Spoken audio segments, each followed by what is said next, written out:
Die Aussprache ist damit geschlossen. Der Vizepräsident der Kommission und High Representative Borrell ist rechtzeitig im Hemicycle für den nächsten Tagesordnungspunkt eingetroffen. Der nächste Tagesordnungspunkt ist seine Erklärung über den Tod von Mahsa Amini und die Unterdrückung der Demonstranten für Frauenrechte im Iran.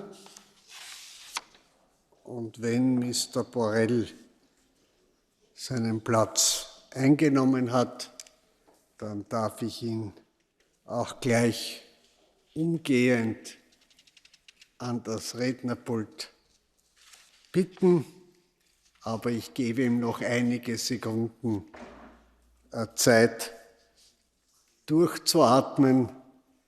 Mr. Borrell, now it's your time,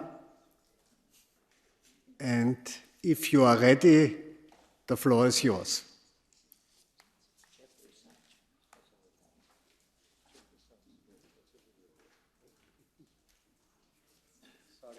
No, you have.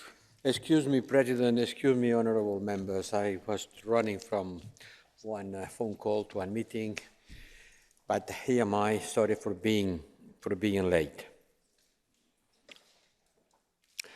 Mr. President, honorable members of the European Parliament, it's important to have this opportunity to discuss today what is happening across Iran after the death of a young woman.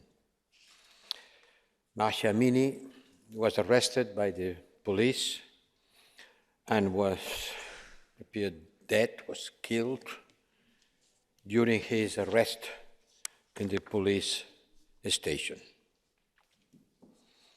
Let me express my condolences to the family. This is something that has to be said, although it's not going to be very useful for them.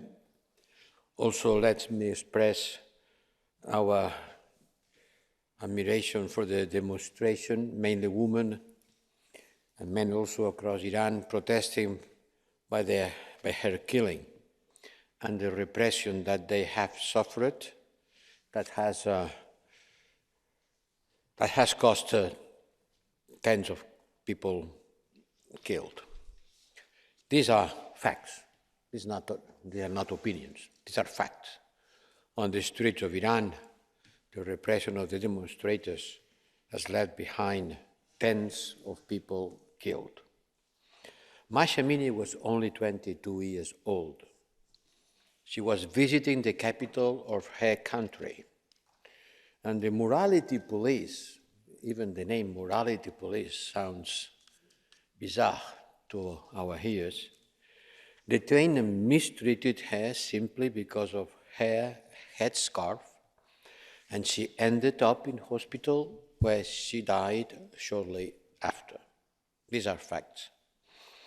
Following her passing, should I say her killing, we have seen a wave of indignation and outrage turning into nationwide protest in Iran. Iranians, and especially young Iranians, have taken the streets to express their anger, their aspirations for a better future free from oppression. There are countless testimonies of brave women and men expressing their dissent in their cities on social media. We have seen them chanting woman, life, freedom, three key words. These Iranian women have been the force driving the dissent. They ask for respect, justice, and equality. Nothing more, nothing less. As the European Union representatives, we call immediately for the Iranian authorities to ensure the respect of fundamental rights of Iranian citizens. In a meeting in New York, President Michel and I had with the Iranian President Raisi, we raised this situation directly to him and called for accountability for the death of Mahsa Amini and restraining the government's reaction to the demonstrations. Unfortunately, did not happen. Numerous reports clearly show that the response of the Iranian security and police forces has been disproportionate and resulted, as he said, in tens or dozens of lives lost. Many more have been injured and detained, including several journalists covering the events. And we have to see clear indications of a credible investigation that could ensure accountability for what has happened. Accountability, not at all. Also, the internet has been shut down in many areas of the country.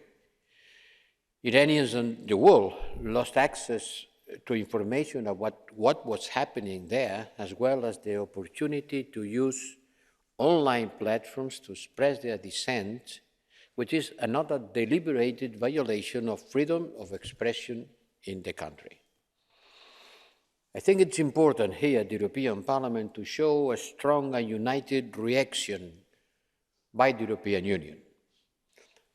On my side, on behalf of the 27 member states, I publicly expressed in my declaration of September 25th the widespread and disproportionate use of force against non-violent protesters and consider that the way it is, unjustifiable and unacceptable.